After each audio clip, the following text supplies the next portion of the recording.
எல்லோருக்கும் வணக்கம். Welcome back my channel. அனைவருக்கும் இனிய புத்தாண்டு வாழ்த்துக்கள்.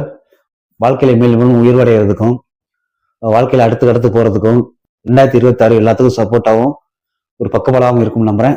இன்னைக்கு நம்ம என்ன பார்க்க போறோம் பார்த்தீங்க அப்படின்னா, நேற்று நியூ இயர் முடிஞ்சது 31 டிசம்பர். நியூ இயர் மெயினானு பார்த்தீங்க அப்படின்னா, ஆன்லைன்ல ஆர்டர் சாப்பாடாக இருக்கட்டும், மற்ற பொருளாக இருக்கட்டும், ஆன்லைன் ஆர்டர்லாம் பயங்கரமாக கொடிகட்டி பறந்துருக்கும். பயங்கரமான ஒரு ஒரு வருமானங்கள் ஈட்டக்கூடிய ஒரு விஷயமா இருந்திருக்கும். ஆன்லைன் ஆர்டர், ஸ்விக்கி, ஜொமேட்டோ அந்த மாதிரி எல்லாமே ஃபுட் எல்லாமே ஆன்லைன்ல ஆர்டர் பண்ணி பயங்கரமான ஒரு வருமானத்தை கொடுத்துருப்பீங்க எல்லாரும் சேர்ந்து. ஃபுட்டு மட்டும் இல்லாமல் ஃபுட்டோட சேர்ந்து ஏகப்பட்ட கம்பெனிஸ் டைப் வச்சு அவங்க ப்ராடக்ட்டையும் பல விதமாக ஒரு ஆஃபர் கொடுத்து வித்துருப்பாங்கன்னு நினைக்கிறேன். நம்ம கவனிக்க வேண்டிய விஷயம் என்ன அப்படின்னா, நேற்று 7:30 மணிக்குள்ள மட்டும் கிட்டத்தட்ட எவ்வளவு ஃபுட்டு ஸ்விக்கிலேருந்து அவுட் ஆயிருக்கு, ஆர்டர் பண்ணியிருக்காங்க அப்படின்னு சொல்லிட்டு எக்ஸலத்தில் ஸ்விக்கி கம்பெனியே வெளியிட்டுறாங்க. கொஞ்சம் அதிர்ச்சியாகவும் கொஞ்சம் வித்தியாசமா தான் இருக்கு. நேற்று இரவு 7:30 மணிக்கு உள்ள கிட்டத்தட்ட 2,18,999 பிரியாணி ஆர்டர் போயிருக்கு ஸ்விக்கில இருந்து. கரெக்டா 7:30 மணிக்கு உள்ள 7:30 மணிக்குள்ள இவ்வளவு பிரியாணி போச்சுன்னா அதுக்கு ஃபுல் டே கணக்கு பண்ணா அது பயங்கரமா இருக்கும். இந்த அப்டேட் மட்டும் தான் அவன் ஸ்விக்கில கொடுத்துருக்காங்க. இரவு 9 மணிக்கு நைட்டு 9 மணிக்கு கிட்டத்தட்ட 90,000 பர்கர் ஆர்டர் போயிருக்கு ஸ்விக்கில. வீட்டில இருந்துட்டே ஃபுல்லா ஆர்டர் பண்ணிப்பான்னு நினைக்கிறேன். 1927 ஆர்டர் போயிருக்கு சலாட், அதாவது காய்கறி சலாட் மட்டும் 1927 ஆர்டர் போயிருக்கு. அது வீட்டில் வாங்கி கட் பண்ணி சாப்பிட்டுருக்கலாம். ஓகே, இருக்கப்பட்டவங்க வாங்குறாங்கன்னு நினைக்கிறேன். கிட்டத்தட்ட நம்ம வீட்டில் செய்யற ரொம்ப ஈஸியான செய்யற உப்புமாவையும் வாங்கி சாப்பிட்றாங்க ஆன்லைன்லங்கிற போது ரொம்ப அதிர்ச்சிகரமா இருக்கு. உப்புமாவும் சரி, கிச்சடியும் சரி. முடிஞ்ச அளவுக்கு உப்புமா நம்மளால யாருமே சாப்பிட மாட்டோம்.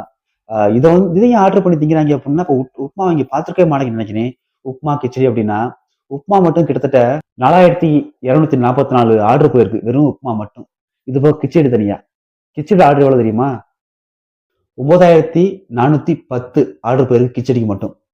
உப்புமாவும் கிச்சடியும் கிட்டத்தட்ட ஒரே மாதிரி தான் இருக்கும். ஆனா இதையும் சாப்பிட்றாங்க, ஆர்டர் பண்ணி சாப்பிட்றாங்க அப்படிங்கிறது பெரிய விஷயம் தான். ஏன்னா நமக்கு பாதி பேத்துக்கு உப்புமாவே பிடிக்காது.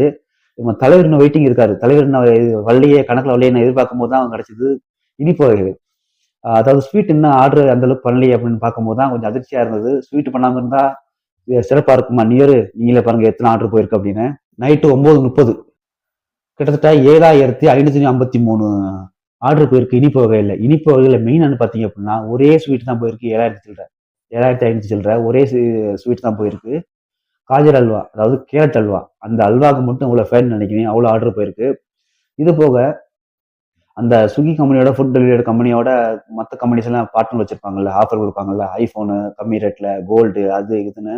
அந்த மாதிரி பாதி பேருக்கு ஆஃபர் கிடைச்சு, பாதி பேருக்கு கிஃப்டா கோல்டும் கிடைச்சிருக்கு, பாதி பேருக்கு ஐஃபோனும் கிடைச்சிருக்கு. அந்த மாதிரி பல விஷயங்கள்லாம் எல்லாருமே இதுல ஜாயின் பண்ணி ஆஃபர் கொடுத்து கிரெடிட் கேஷ்பேக் அப்படின்னு சொல்லி கொடுத்து நியூ இயரை கம்பெனிக்காரங்க எல்லாம் படுபயங்கரமா செலிப்ரேட் பண்ணாங்க, படுபயங்கரமா சம்பாரிச்சிட்டாங்க. நம்ம அவங்களுக்கு ஆர்டர் கொடுத்து நம்ம காசை கரையாயிட்டு உட்காந்துருக்கோம். இது போக இது கொஞ்சம் இன்ட்ரெஸ்டிங்கா தான் இருக்கு. நான் இந்த நியூஸ் ரொம்ப எதிர்பார்த்தேன். இந்த நியூ இயருக்கு தமிழ் மக்களும் சரி, இந்தியாவில் இருக்க எல்லா மக்களும் சரி, எவ்வளவு ஆர்டர் வாங்குறாங்க, எவ்வளவு ஆர்டர் கொடுக்குறாங்க, ஆன்லைன்ல எவ்வளவு ஷாப்பிங் போகுது அப்படிங்கும்போது நுணுக்கமா பார்க்கும்போது தெரியுது இதெல்லாம் நடந்திருக்கு அப்படின்னு. இனி ஃபியூச்சரை பார்த்தோம் அப்படின்னா எல்லா பிஸ்னஸும் ஆன்லைன் நடக்க போகுது அப்படிங்கிறது தெளிவா தெரியுது. எல்லாமே வீட்டை விட்டு வெளியே போகாம வீட்டில் கொடுக்குற மாதிரி ஆன்லைன்ல நடக்க போது எல்லா வர்த்தகமுமே. முடிஞ்ச அளவுக்கு ஆன்லைன்ல எப்படி பிசினஸ் பண்றோம் கத்துக்குங்க. ஃபியூச்சர்ல தான் பெஸ்ட்.